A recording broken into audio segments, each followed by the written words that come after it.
crafty friends. Welcome to Flosstube number 73. It is Friday, March 4th. We're already into March. My name is Jessie. My pronouns are she, her, and they, them. And we're here for some cross-stitchy goodness, right? So, I don't know how many of you are new out there, but hi and welcome. I think I forgot to say that last time. I just sort of jumped in, assuming that everybody knows who I am and why we're here and all that sort of stuff. And we have a cat. If you're new here, this happens a lot. This is Momo. She is one of two house panthers who own me, who I am owned by. They have me well trained. Loki is my other black cat, and then I have Luna, who is a tortoiseshell. They are all three about the same age. Momo and Luna are actually part of the same litter, so they're actually sisters, genetically sisters. And then Loki was dropped off at the shelter. He was born, I think, slightly after these two, the two girls. Please don't get in my stitching. So yeah, my kitties are all 4 years old, just over 4 years old. We adopted them all at the same time in February of 2018. So yeah, I think that makes them 4. You're just gonna get all in everything, aren't you? Can I? What if I make you a space right there so you can put your bottom right there? How's that? You gonna sit there? You gonna sit there and be good? Mm-hmm. You gonna sit there and be good so you can be part of everything but not in the middle of everything? How's that? Convincing them not to get in the middle of everything is pretty impossible. Put your little bottom right there. Put your little bottom right there. And of course, you know, they've been milling around like little sharks for a while. No, we have to sit in the book. Okay. We're sitting in the planner. That's fine. Good morning. How are you? This is life with cats, y'all. So yeah, Jasmine, knitting nurse, Jasmine, or the knitting nurse here on YouTube, I think.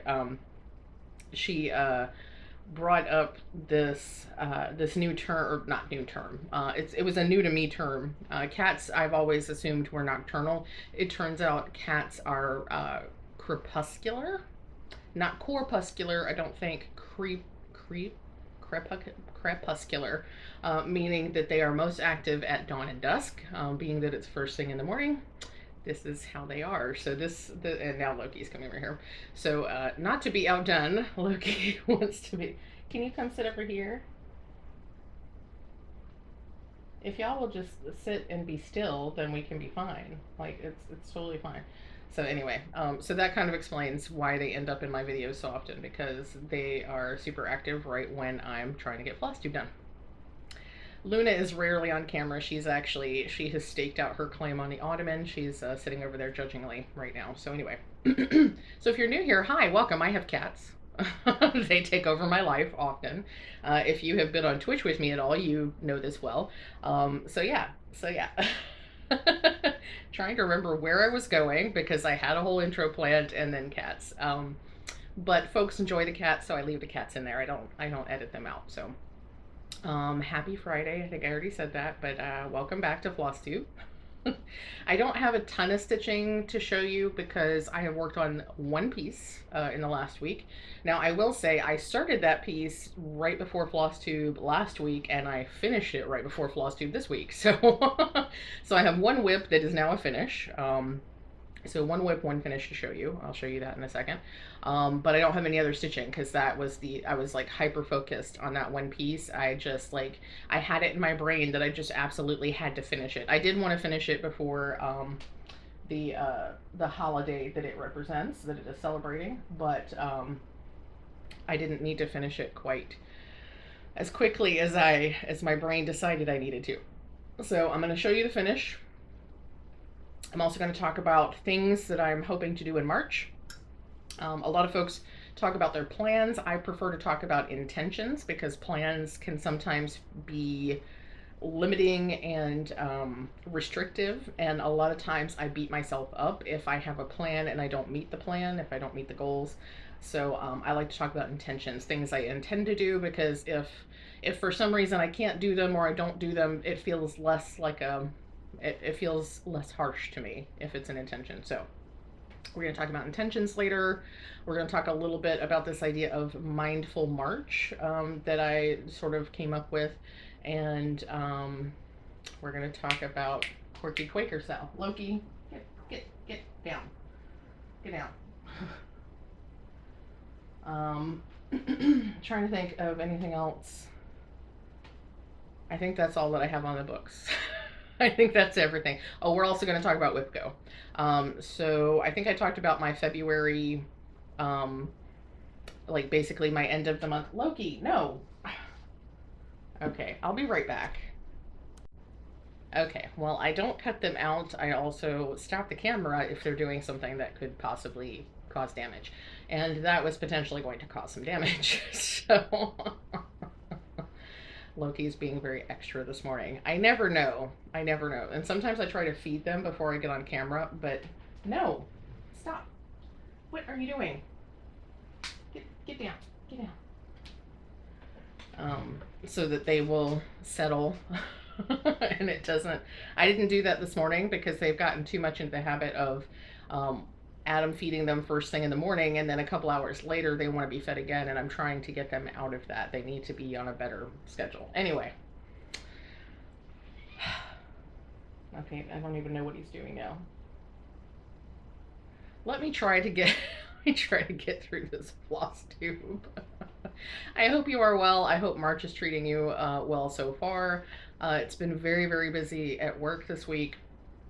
Lots and lots of requests, a couple of urgent requests, lots of meetings, and next week, oh, now he's peeping. So now he's, he does this thing where he gets into corners and like tries to jump up the wall, and he like peeps because he doesn't meow like a normal cat, but he'll make these peeping sounds when he gets excited. So anyway, next week on Tuesday, I have to go into the office. It's the first time I haven't been to the office in nearly 2 years. So we were informed late on the 11th or 12th of March in 2020 that we should plan to work from home for a couple of weeks and that we should enact that as quickly as we could. So I gathered up all my stuff that afternoon and went home and started teleworking the very next day. So I think that was a Thursday. And I started teleworking on Friday. I have not set foot in my office since that day. So I have a lot of feels. I don't know if it's okay to be trying to go back to normal. So anyway, my point was I have to go back into the office on Tuesday. That has generated a lot of anxiety for me. Not the least of which is because I don't have any appropriate work clothes at this point. I threw away my work shoes because they were very worn out 2 years ago. And I threw them away thinking, I'll buy new ones, it's fine. And then we just kept not having to go back to work, and I never did buy new shoes. And I've sized out of most of my pants. I can still wear my work tops and stuff, my jackets and blouses and things like that, even though I don't really want to wear most of the blouses that I own for a lot of different reasons. But I can still wear the tops and stuff, but I've sized out of all my pants. My pants are all too big now, which is a nice problem to have, but it is frustrating because work pants are really difficult to find. Finding the right texture of material, finding the pants that actually fit correctly. I usually have to hem them because they're meant for female people who are gonna wear heels. I don't wear heels. It's like this whole ordeal. So I had to go shopping on Tuesday, which is its own anxiety fest. Now he's tearing apart boxes, and I'm sure you can hear that. I have like the highest noise level possible on my microphone, but he is tearing into, like, this is him telling me he's upset with me. So yeah, having to go shopping is its own thing because so anyway, Adam and I went shopping Wednesday, and for a wonder I managed to find 2 pairs of shoes, not just one. One of them is for work and one of them is for is for casual, because I have this really old pair of slip-on sneakers, like they're Skechers or something like that, that are really falling apart, and I need to get rid of them. Like they have no arch support and stuff anymore. So I found a new pair of slip-on sneakers, another pair of Skechers that fit fairly well. So that was a score, and then I found a pair of slip-on work shoes that are not heels, but are work appropriate but not too feminine. So yeah, so score, that was fantastic. It didn't even take me that much work. It actually took Adam much more effort to find sneakers for himself than it took for me to find two pairs of shoes. So that was a win. The pants, so we went to JCPenney because there aren't a lot of stores to go clothes shopping at around here anyway.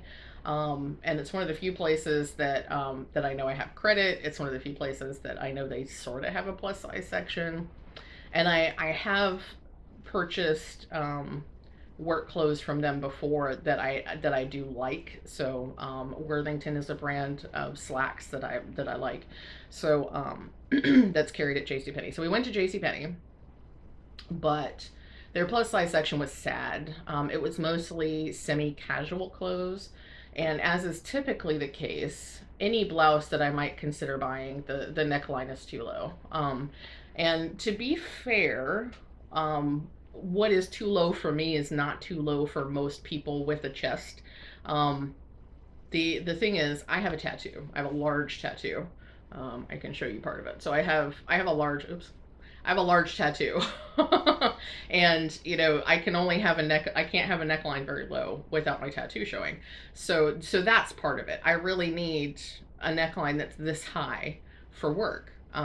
But most blouses, especially for big people, have a neckline that's down here. And to be perfectly honest, most of those blouses are so low on me that you can see my bra. And that's too low. That's too much skin to be showing at work, and I don't like it.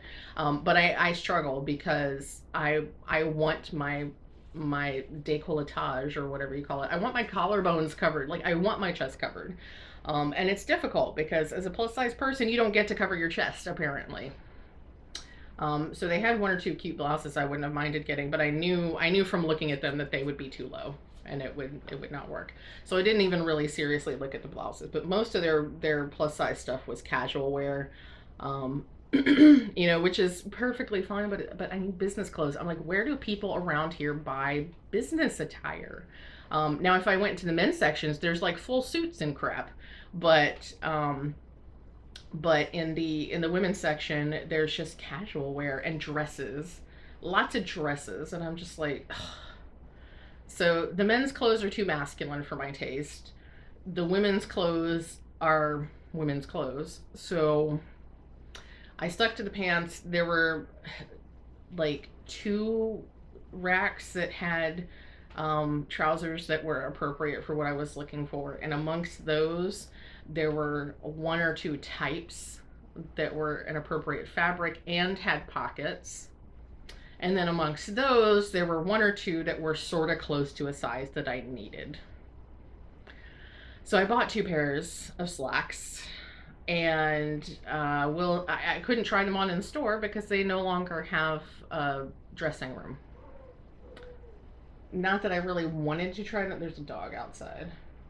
There's 2 dogs outside. There's a person walking them, but there's dogs outside. So not that I really wanted to try them on in the store because that's a whole other set of anxieties. But there was not even the option. So I just had to sort of blindly pick a couple of pairs of slacks and bring them home. I still haven't tried them on. I'm avoiding it. But essentially I'll just have to take back whatever doesn't work. And we'll see.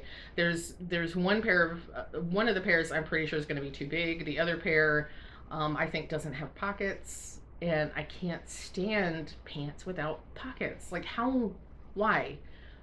Anyway, so this is largely me having lots of gender dysphoria is what that is. So that's what it largely is. I don't like feminine clothing, but I don't like masculine clothing. But it's like Like I don't want to look like a chick, but I don't want to look like a dude either. So this is this is why I just wear jeans and t-shirts, because jeans and t-shirts are neutral and I don't have to worry about it. So anyway, so that was the clothes shopping experience. I got distracted on Twitch yesterday, as I know Amy asked how the shopping had gone, because we discussed it on Wednesday. All of our utter dislike for clothes shopping, or several of us, many of us in the chat, had a significant dislike for clothes shopping because nothing fits correctly. And if you're in the plus size area, then the clothes are generally just shapeless and sad. And you might find really cute stuff in the regular sizes, but then none of that is in the plus sizes, or if it is, it's not actually shaped for a plus size body. It's just bigger. Like the whole fashion industry is just effed. It really is. It really is. I wish I wanted to look more masculine, because it would be super easy to just to walk over to men's section and buy a really nice suit. But I don't want to. Anyway, okay. That's a whole different rant. So, yeah, so that's been my week. So work stress combined with the anxiety of having to be back in the office. The reason I have to be back in the office is actually a very good one. We finally have backfilled my previous position. So since October or so, I've been doing my new job as well as parts of my old job. And now we finally have somebody to do my old job, which is very, very exciting. It's going to be stressful in the interim because I have to teach her how to do all of the things. And they're not difficult things, but the main thing that takes up a lot of my time, that shouldn't be taking up my time, are these booklets that I create for managers. And it's not a difficult task. It's just there's lots of little pieces. So there's lots of things that can be missed along the way. And so trying to train somebody to do that correctly and effectively, like, she doesn't have to do it the way I do it, because I'm very much the kind of person that's like, I'm going to show you how I do it. If you have a method that gets to the same end point that works better for you, that's fabulous. You do you. But here's how I do it. This is the ultimate result. You need to get from point A to point B in whatever way is most efficient for you. So it's one of those things, like, let me teach you the rules so that you know how to appropriately break them. So there's a lot of little nitpicky things that I'm gonna have to try to teach her in about half a day. So that'll be fun. It'll be super fun. So yeah, and that's that brings on an additional level of anxieties. Are we sensing a theme here? Because I consider myself a fairly decent educator, but the reason that I don't do it as a vocation, that I am not doing it for a job, is because I get a lot of performance anxiety, which you might not guess, because I do YouTube and I do Twitch and I do things like that. And it sounds kind of funny to say I get performance anxiety with education, but really, when you're in front of another person or in front of a group of people teaching them a thing, it is a performance of a sort. And so when I've done that in the past, when I've done trainings, when I've done education, like teaching and training and stuff like that in the past, I have enjoyed the process of it, the interaction with the students, and especially those aha moments when you teach somebody something and it just really clicks, and they see the world in a different way because of what you taught them. All of that stuff is fantastic and very fulfilling, but the whole preparing for it and doing it is incredibly exhausting to me. I don't get energy from that. I get fulfillment from the end result, but I don't get energy from doing all of it. It's very exhausting for me because it's very extroverted. And it's an energy suck for me. So as much as I enjoy doing it, it's not something that gives me life. It takes a lot of my life away, even though it's very fulfilling. So that's why I'm not a trainer. That's why I'm not an educator, because I don't get the right level of things from doing all of that. But it's why I do Flosstube, and it's part of why I do Flosstube, and it's part of why I do Twitch, is because I enjoy sharing the tips and tricks that I've discovered. I enjoy helping other people enjoy their hobbies or learn how to do their hobbies in a different way, or maybe pick up some techniques that they didn't know about and stuff like that. It's fun for me to share that. But in this, like, the way that I do that, it's very much like chatting with friends and just sharing recipes back and forth kind of situation, which is much, much better for me. Mentally, physically, all that sort of stuff. So it's, I get all of the joy of the sharing the knowledge without all of the stress of the teaching and the training, if that makes any sense. So, I'm talking a lot with my hands today, and my eye is super itchy. So, anyway, so yeah, so that's why I have to go to the office. So I'm excited about that aspect of it. The fact that I'm going to have some of this stuff taken off my plate, which is I'm very, very thankful for. But I'm just like, I'm preemptively anxious about how much time it's going to take to get her up and running, and how long it's going to, how much energy it's going to take for me to get her to that point. So, yeah. Anyway, should we talk about some stitching? Because yeah, that's been my week. So, and I think that's part of why I was just so utterly exhausted last week, because all of this that I have talked about, all of this stress and anxiety at a very personal level, like individual level, came on top of all of the U.S. level and world level anxiety and stress that started a week or two ago, with the whole Confederate flag at Nashville thing, and then all of the anti-trans legislation, and then the war in Ukraine. So all of that was happening in the world, which is just like, oh my gosh. And then all of this other stuff was happening on a personal level, and it was just like, I was just about shut down last week. I felt much, much better mentally this week, and I think part of it is because I have expressed my feelings about the world level stuff, and I have expressed my feelings about the individual level stuff, and sort of like gotten it out of my head. And I'm much more settled on the whole going into the office thing. I know that I'm vaccinated and boosted. I'm going to be wearing a mask. We're going to, have social distancing, and the numbers are significantly lower. That, so all of the logical things are in my head, and it's helping me like calm down and like, okay, I can do this. I can do this. It's going to be okay. And then just understanding that, I have a certain amount of responsibility to try to make the world better, but it's not solely my responsibility, and I do have an obligation to myself as well as the things that I'm wanting to make change for. And D posted about this on their Instagram, and then Michelle followed up with her Flosstube last week, talking about it can be so overwhelming when you're one person in the world and you want to change so many things and you want to make so many things better. And it's really helpful to think about it in the way that Dee kind of summed it up, that you're pulling one thread in a massive tapestry, and it doesn't seem like that one thread is going to make a difference. But first and foremost, pulling out one thread from a tapestry, it does destabilize it. Whether you can see that or not, it destabilizes it just a little bit. But you're not the only one pulling a thread. You're pulling a thread, and your friends are pulling a thread, and other people who feel and think like you are pulling threads too. And those all add up, and eventually you can unravel the whole tapestry one thread at a time. So just focus on your one thread. Just focus on your one thread. What you can do. What you can do without burning yourself out. What you can do without taking yourself completely out of the game. Because it's important to be an activist. It's important to be a craftivist.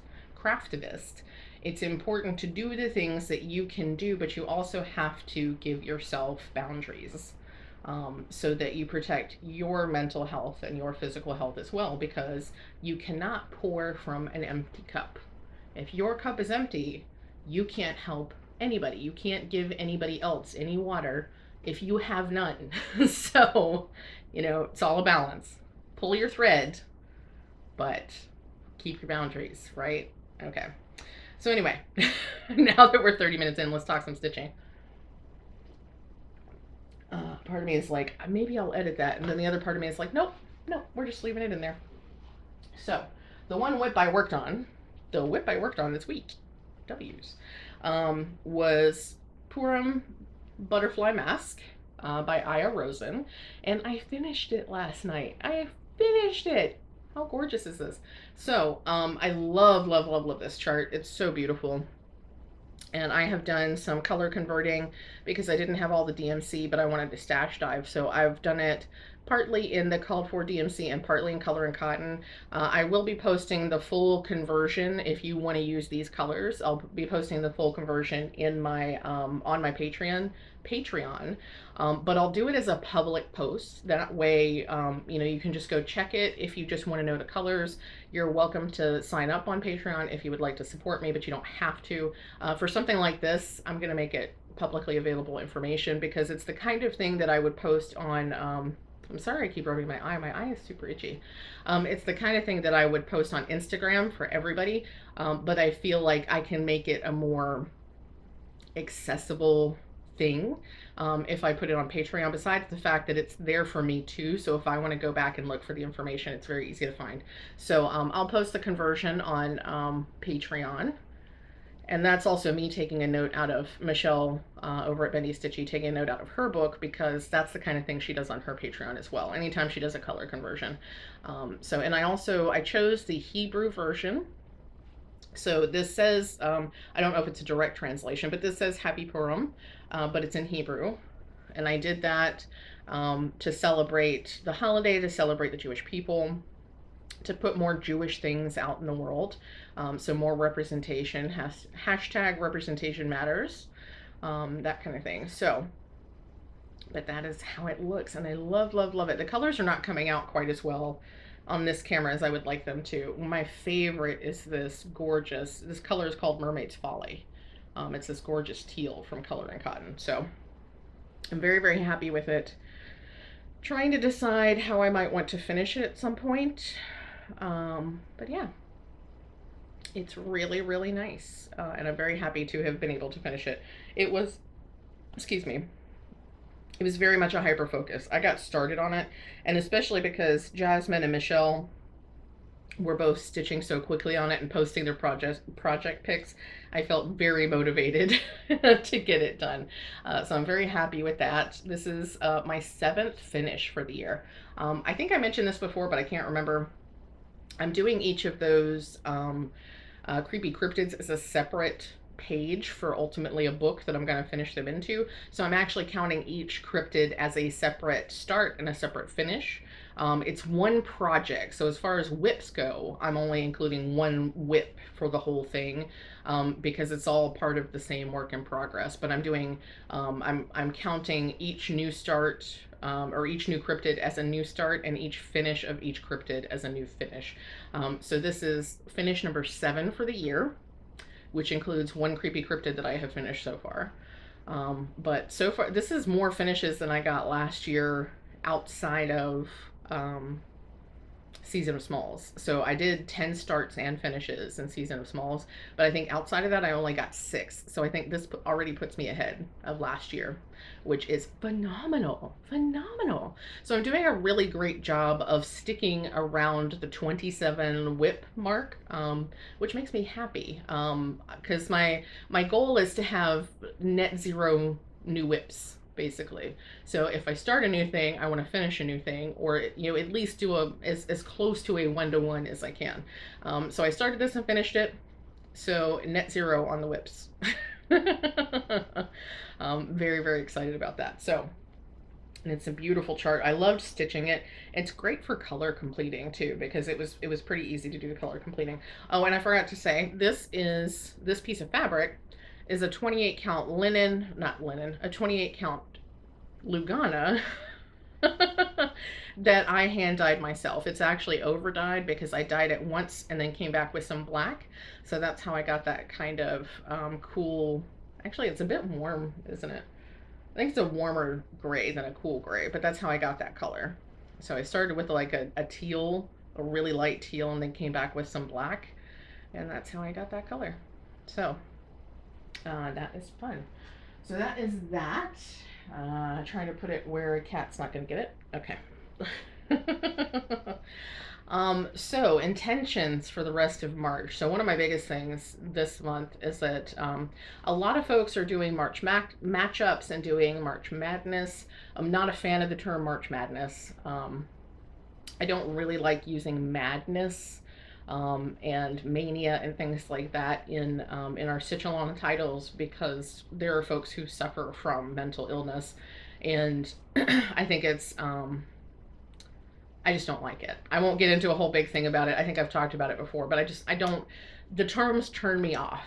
But also just the whole idea of the March matchup and the switching out projects every couple of days, and like it's very hectic to me. It feels very hectic and stressful, and I am actively working against stressful things in my life right now. So that's not at all a judgment on those people who enjoy doing that. If that's your bag, then please enjoy it. I would prefer that you call it a March matchup, but that's me, not you. You do what feels good to you. But yeah, I mean, if that's your thing and you want the excitement of switching up and changing out and competing charts and all this sort of stuff, if that's your thing, more power to you. I love you for enjoying that. It's not my thing. It feels very stressful, and I don't want my stitching to feel stressful. So what I have decided I'm going to do is something that I'm calling a mindful March. And so it came to me while we were talking about something in one of Michelle's streams middle of last month or something like that.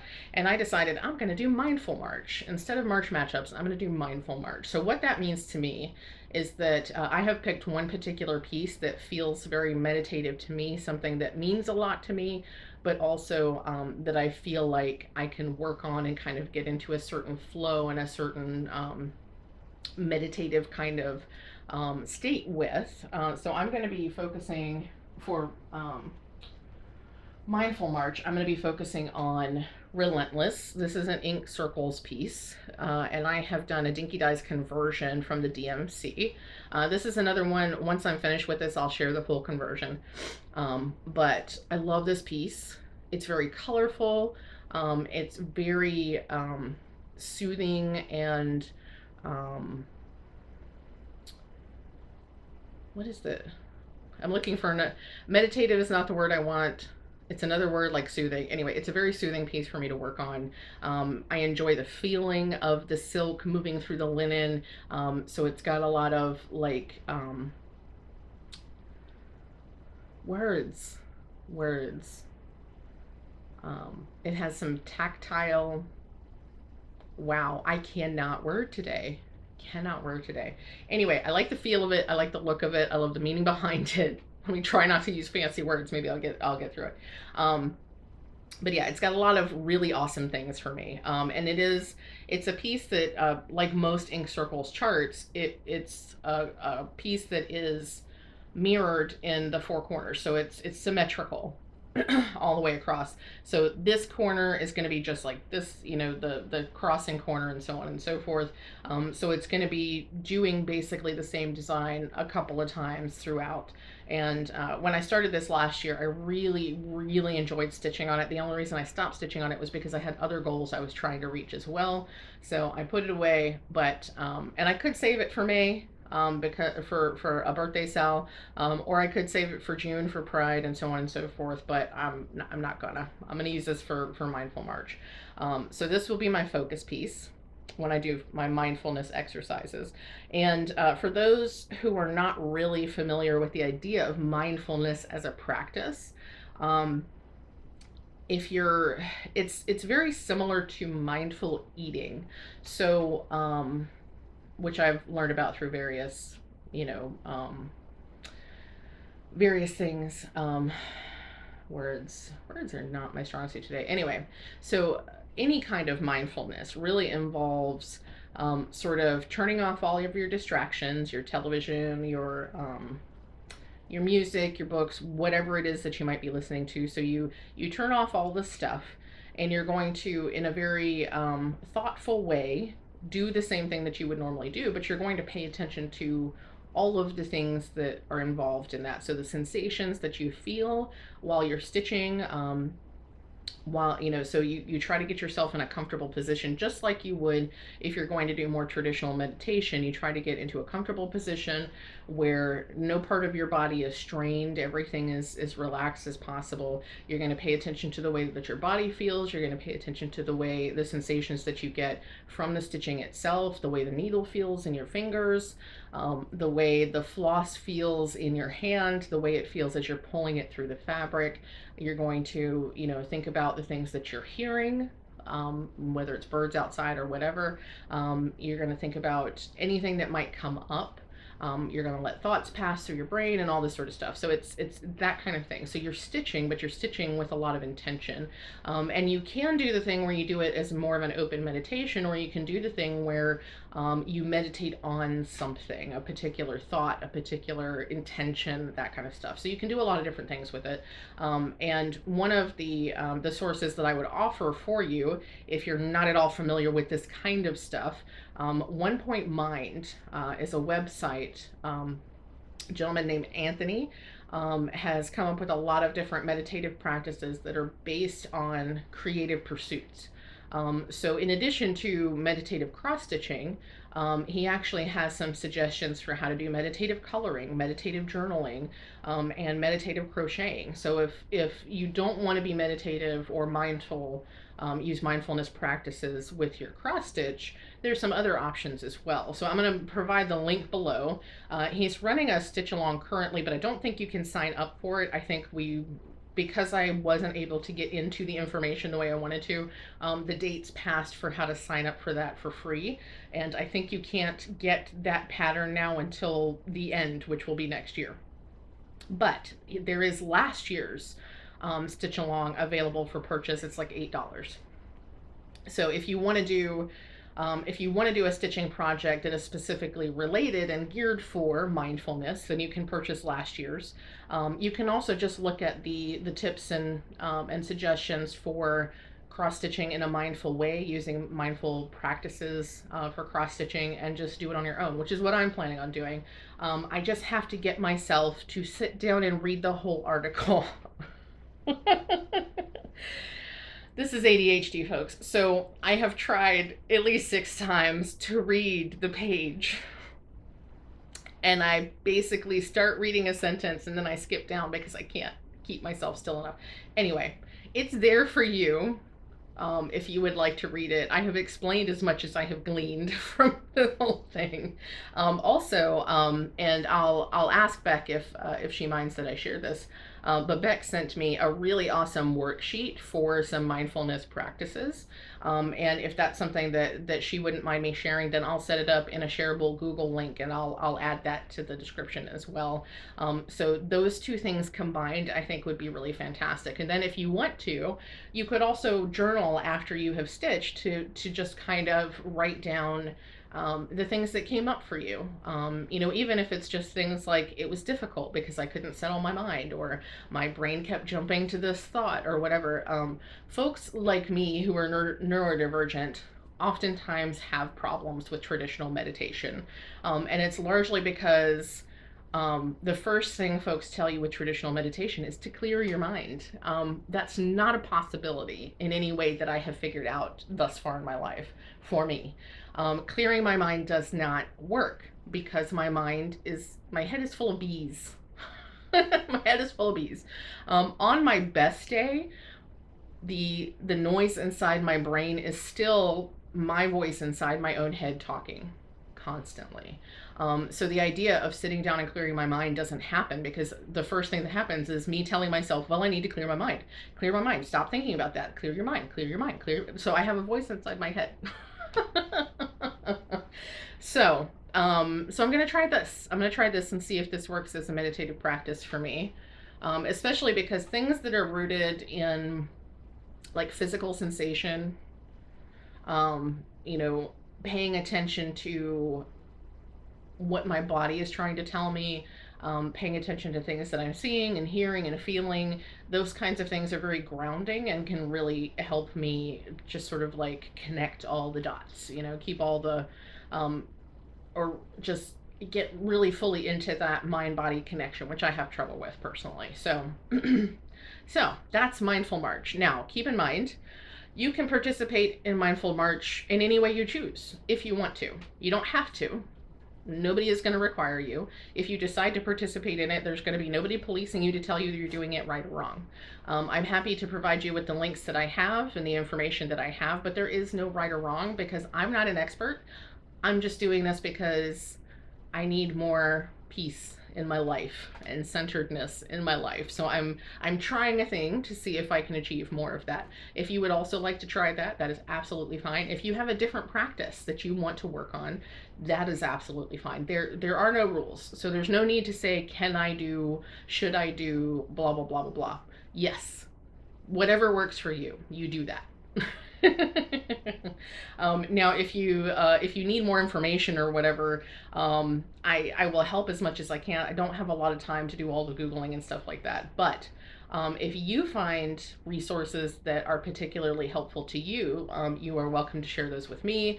And if you would like me to, I can share those out with a larger group as well. So you're welcome to email me. You're welcome to message me on Instagram.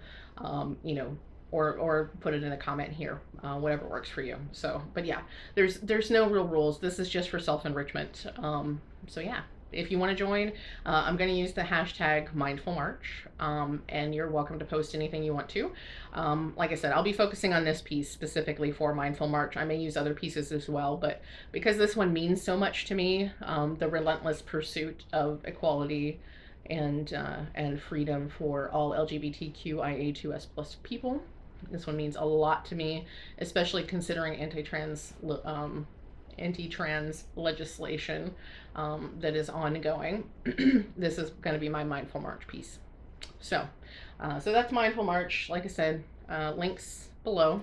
I thought this was going to be short, but I should never think that a Flosstube is going to be short because I always find stuff to talk about.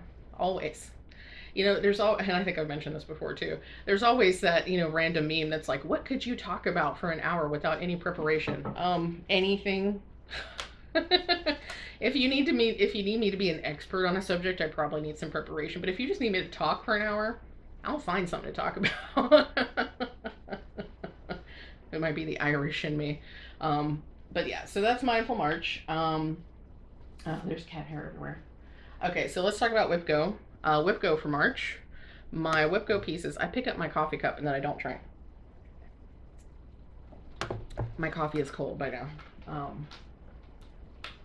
So WhipGo pieces, 15 and 21 were the numbers. This is 15, so this is Dark Queen of the Sea by Autumn Lane Stitchery.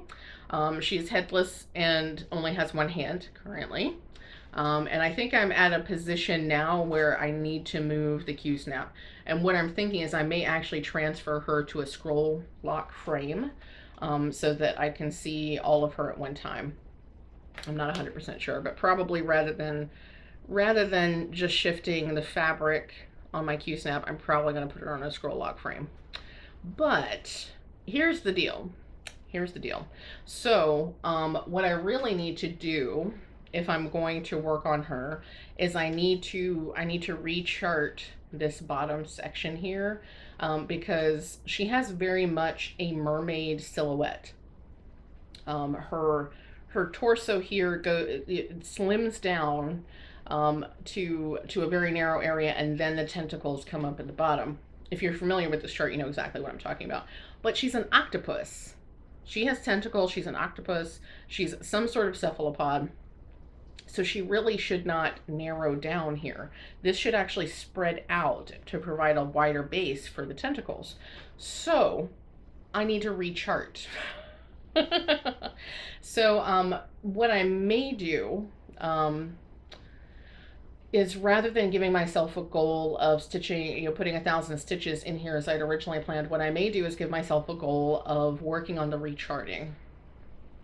So that instead of basically having 2 goals to finish, I just have 1. So in order to stitch 1,000 stitches on her, I either have to skip that recharting, which just means that I probably won't ever get to it, or I have to do the recharting and the stitching, which is too much for me to do. So I think for March goal, if I work on her at all, it will be to work on recharting. Now I can't share the recharting with you because of, you know, issues with the pattern and stuff. I'm going to have to work very closely with the pattern that exists and draw over it and all that sort of stuff. So I won't really be able to share that with you, and I apologize for that. But I think that's going to be my goal for Dark Queen, because for my Dark Queen, I desperately need that silhouette to change. I need it to fit more closely into what a cephalopod would look like. It may seem silly considering she's a fantasy entity anyway. I mean, she's not real, so why does it need to look realistic? Because that's how my brain works. That's the fastest answer, because that's how my brain works. So that's the situation with Dark Queen. 21 is Blackbird Fractor, which I have a lightning start on from last year. I have not touched this since February 2nd or 3rd of 2021. But yeah, so Blackbird Fractor. This is a Plum Street sampler. So I don't know how much I'm going to share of this on social media and stuff. But I do love this chart. It's one of the first like when I first started discovering new designers and learning about primitive styles and things like that, this is one of the first charts that I fell in love with. As a consequence, there's a lot of things. So Plum Street is ish for me because of colonial themes in their work and that sort of stuff. Very personal thing, you know, not a judgment against anybody else, but it's a personal thing. But I love this chart so much, and I've already started it. The other thing is Weeks Dye Works. It's charted in Weeks Dye Works and Classic Colorworks. Pardon. And I've already kitted it up. So hopefully I won't dislike stitching the Weeks Dye Works on this as much as I did on Foxview. But we shall see. I remember enjoying this stitch very much when I worked on it. So hopefully I will continue enjoying it. Because I love this chart so much. I love it. So yeah. So I think my goal is like 1,000 stitches. We'll see. We'll see. Because I have other stuff I'm trying to do in March. So I would like to get at least 500 stitches. I'd rather do 1,000, but we'll see. This is also not a pattern keeper chart. This is a physical chart.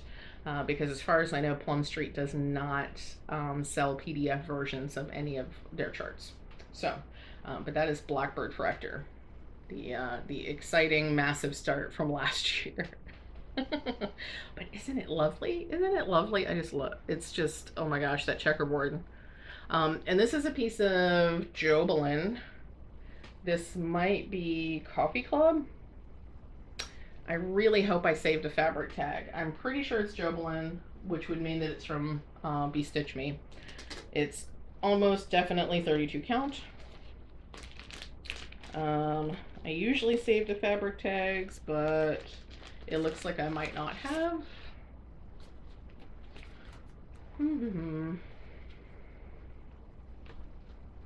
Yeah, apparently I didn't. Oh, hopefully. Let's see if I can show this to you without showing you the rest of the chart. Oh. Okay, so that's what Blackbird Fractor looks like. There we go. Without showing you the actual chart. So that's Blackbird Fractor. But hopefully when I posted the start last year, I said what color the fabric was, because I did not save that, because past Jessie was not thinking. And I didn't put it on here either. Okay, so yeah. Hopefully I wrote that down somewhere. I'm fairly certain it's Be Stitch Me. I'm almost positive it is 32 count Jobelin. I'm just not, actually no, this looks like Lugana.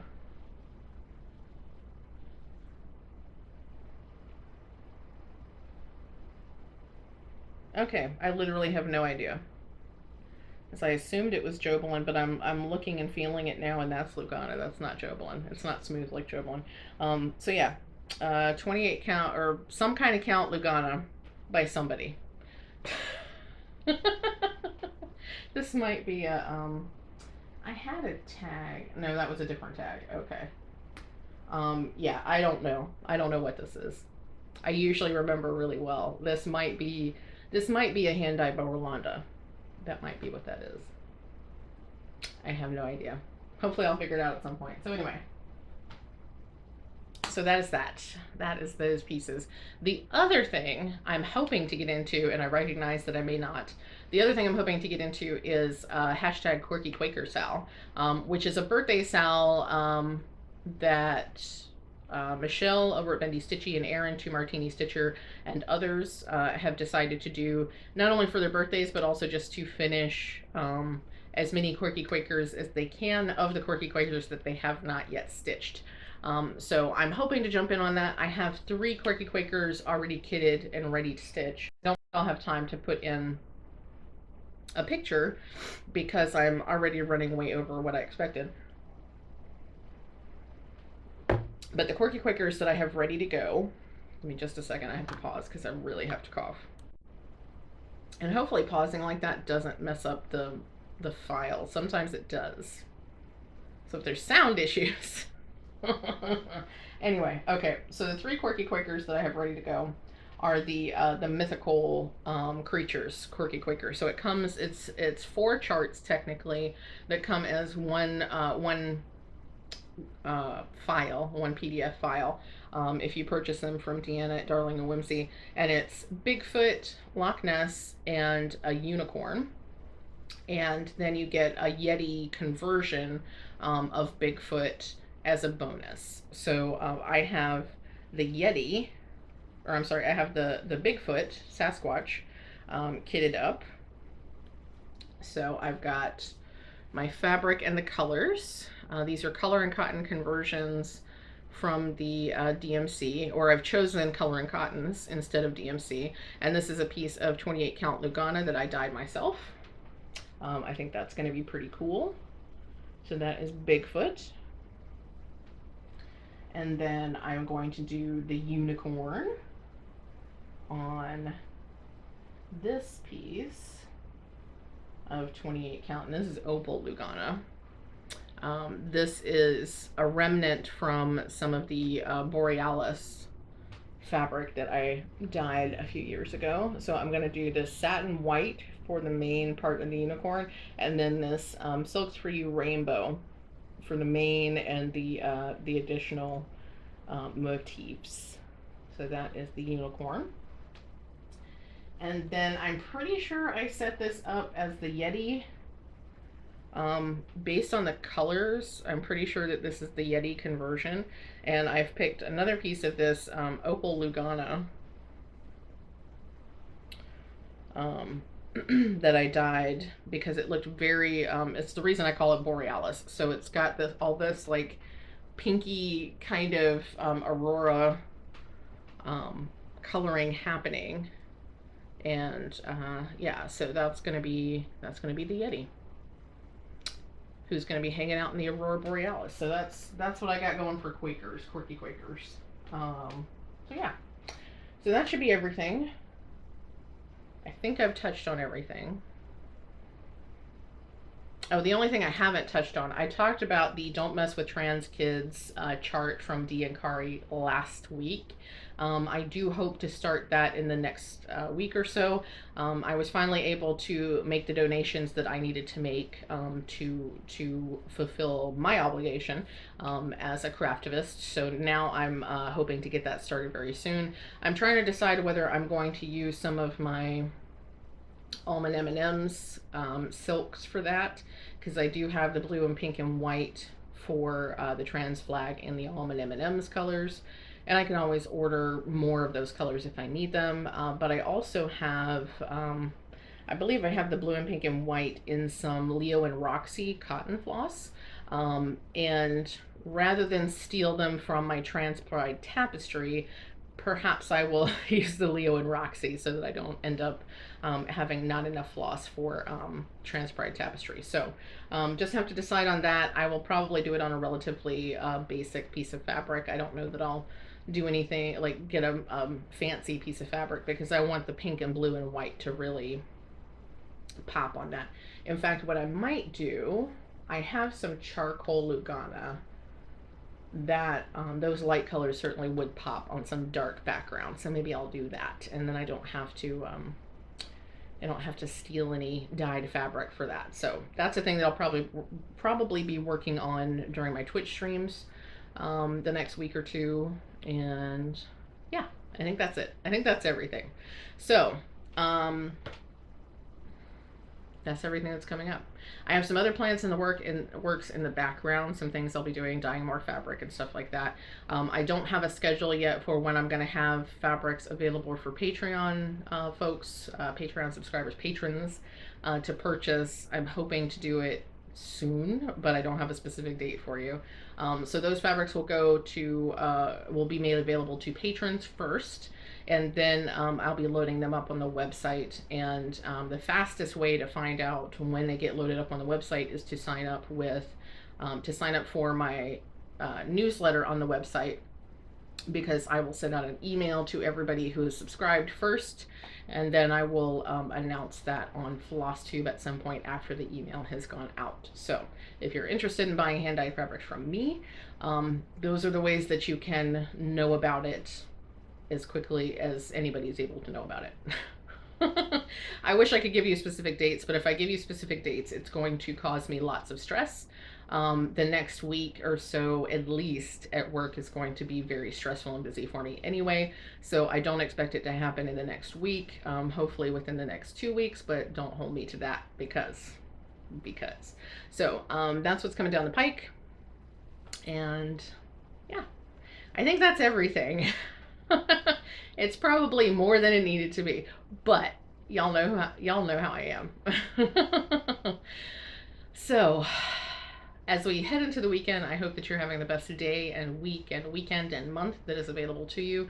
I hope March is treating you kindly so far. And remember what I always say: stay hydrated, take all of your meds, and remember that you are enough. I love you all. I'll see you next time.